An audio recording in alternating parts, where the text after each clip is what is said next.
This is promoter Rick Mirigian, and you're listening to The Fighter's Voice on 1680 AM. You're tuned in to The Fighter's Voice on AM 1680, The Answer. Voiceography at its finest. And now, here's your host, Richard Ortiz.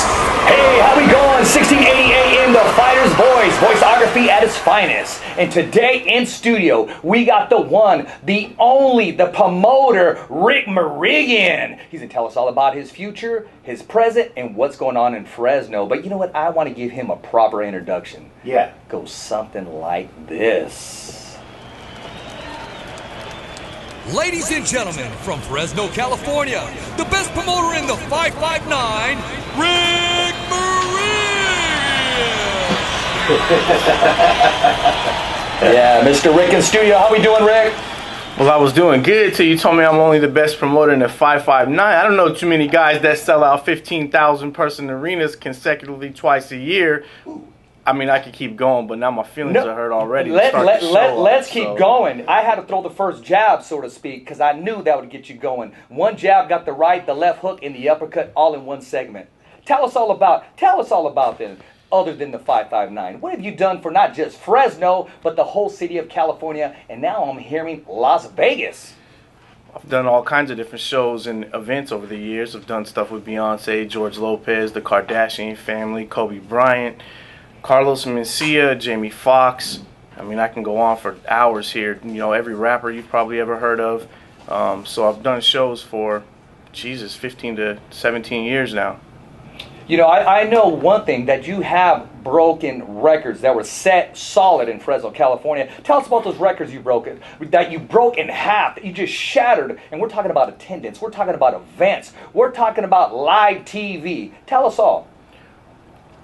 There's been quite a few of those kind of events over the years, but the recent ones would be, you know, in the MMA world back in 2007. MMA was just making its way out here. Crowds would average somewhere between 800 and 1,400 people with Strikeforce, and I saw a void in the market. You know, I saw a great product just that was being under promoted, and I started with that. And I did Rumble in the Park, ended up having 5,000 plus people. That show made national news as well. You know, these weren't household names that we had on the MMA card back then, but to draw that many people was unheard of. So I started doing a few of those. I did a 3 to 5 MMA shows, and more recently, what you're referring to in the boxing world, definitely have broken a ton of records there. You know, Jose Ramirez, our 2012 Olympian from Avenal, California. You know, the Avenal Kid. Meet up with Jose in 2011 at an amateur boxing fight that was on an MMA card that I had set up at the time, and then from that point, that's another story for another segment. But that would develop into Jose fighting out here and me putting on shows. Our first show, we did 3,000 people, which historically there'd be 600 to 700 people at these type of fights around the United States. How do I know that? Because we traveled and fought on them, and it's just common knowledge in the boxing world. So after that first fight with 3,000 people back in 2000, and I want to say 13, at West Hills College, I moved into the Selland Arena. People were laughing, saying it was just ridiculous to make that move. You know, Jose was still only 7-0 at the time, but you know, I believed in Jose and still do like nobody else. So, you know, best left hook in the game. I can see the finish line, but you know, like anything else, it's how you promote it, it's how you market it. Doesn't matter if you're marketing a pencil, a piece of paper, a microphone, a car, a fighter, a baseball card. You do it well enough, and the world will know about it and purchase them. So, looked at the Selland Arena, stepped up to it, and we did 6,400 people at the Selland Arena. Did the Selland Arena again, and then sold it out with 10,000 people, and then sold it out again. And then Jose and I sat down, and of course I looked at the Save Mart Center. I look at it every day when I drive past it, and you know, made a decision to go in there. Went to the Save Mart Center, and we sold the Save Mart Center out twice.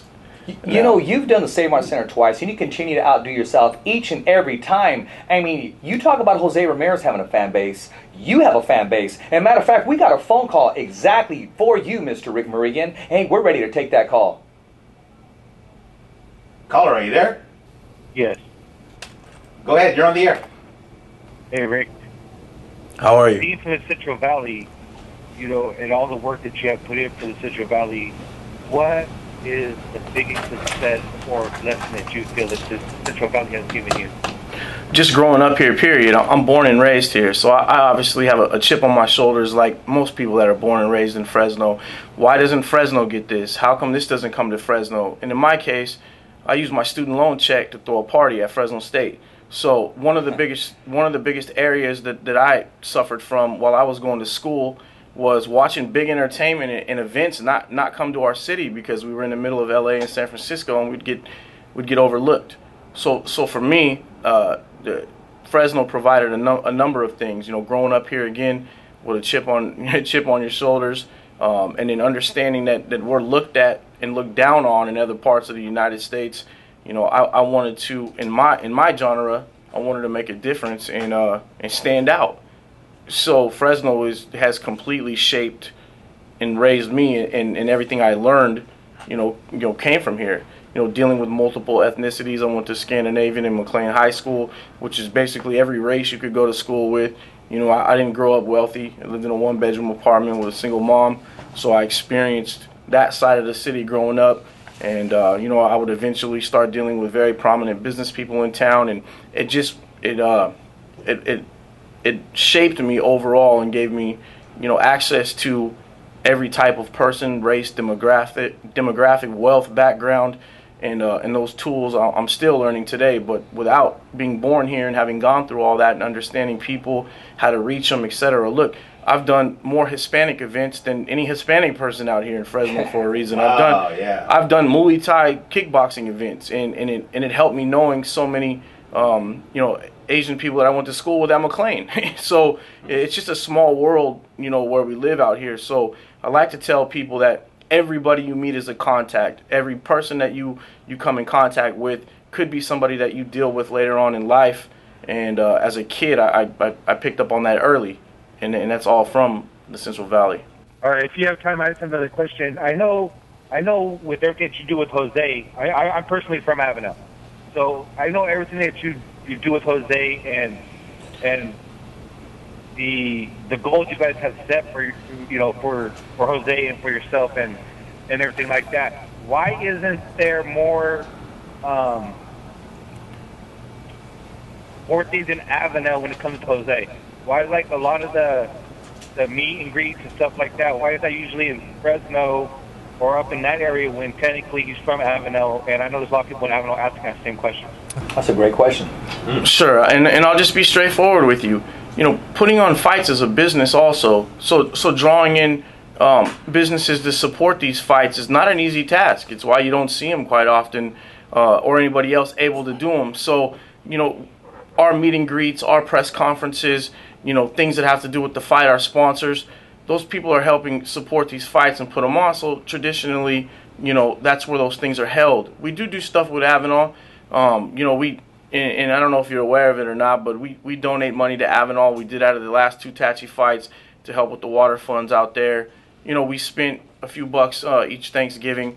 So we try to make a few commitments out there. We've helped a few people with some funerals and stuff in Avenal that people don't know about behind the scenes. And so we do stuff for Avenal, but putting on events in Avenal, as you would know because you live there, and I've been there a few times, more than the average person in Fresno, but you understand there's not a lot of places or opportunities or things that would support these type of activities. I always drop off anywhere from 300 to 500 tickets for Avenal for every fight too. I don't know if you're aware of that, but every fight, we make sure that a good portion of those people have tickets. No, and I am aware of that. I do have relatives that work for the city of Avenel. And I'm definitely aware of that. But I also know that the city does do a lot of different events, for the community. And I know that the invites have been out there and no one's ever showed up. So I mean, in a way, it's like and I don't mean this disrespectfully, but it does feel like, in a way, Avenel has been with Jose since the Olympics, before the Olympics, when he was going through amateurs and all the great success that he's had, which is wonderful. But at the same time, it seems like no one has the time for Avenel to make an appearance to show the appreciation to the fans. Well, I'm kind of confused a little bit, but I respect where you're coming from. What event are you talking about in general? Because like I said, he does go and make a few appearances out there. He makes one appearance, which is the turkey drive, which he did not make this year because he's in training. Right, but then he also does the pistachio event for all day. He did not show up to. No, he was at the pistachio event. What happened with Avenal? They made a deal with Paramount Farms, and they do it not too far from you. I want to say it's in Lost Hills. So they actually produce it for Avenal at Lost Hills. So he's attended those. But as you know, he's a world-class fighter now with an intense training schedule, trying to balance his family and everything else. I understand that, but like there's like events that I know the city puts on, you know, whether it's at the Rice Park or it's 4th of July thing out at the complexes or things like that. And I mean, I know like with a lot of fights that he's had at the Palace in Fresno, also in Vegas, you know, there's been a turnout of people from Avenel or the Central Valley in general to show their support. You know, and so like, we are proud of what he's done, but at the same time, don't you think that maybe he can make an appearance every once in a blue moon, you know, instead of just going to certain spots and ignoring his fans when his fans see him? Because I personally have seen people try to approach him, you know, and he doesn't really have the time for his fans, it seems like. I mean, I respect where you're coming from. I've never personally seen him turn anyone down. Never. In my entire life, and I tried my best to explain to you all the things that he does do to support Avenal and has, and you know, he represents Avenal when he fights on a world basis. So I mean, he's supporting the community and doing it. But I understand. Look, would it be nice to have a lot more time where he could go back 3-4 more times and do stuff? Yeah, absolutely. But he does support Avenal in those ways that I said, and you know, and we both will continue to do so. All right. Well, I thank you for your time. And again, if you have, I appreciate the call. So look, if you want to give your name and phone number, I'll make sure you don't have to do it on the air. But in a second to the administrator over here, I'll make sure that you have a good block of tickets for March 10th to come hang out at the fights. Jose will be there. Tim Bradley will be there on March 10th.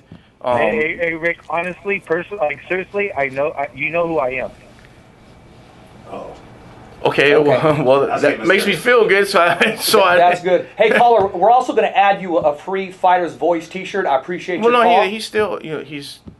Well, listen. No, we'll let him go. Yeah. We'll let him go. I just want to add to it. No, I'm sorry. I told him I didn't want to cut you off, so you can finish. No, I know Rick. I know you've done a lot for me and my family, which we greatly appreciate. It was just some questions I wanted to ask that my family was asking, and they're scared to ask you. And no, well, I'll talk to you. Look, the bottom line is, I'll talk to Jose. I got a call with Jose tonight at 9 o'clock. You know, I'll bring it up. You know, Jose's a caring person, so you know, the bottom line is, I'll bring some of this stuff up to him and see if we can't do 1 or 2 more things. It won't fall on deaf ears, for sure, but we'll definitely bring it up and see what can be done.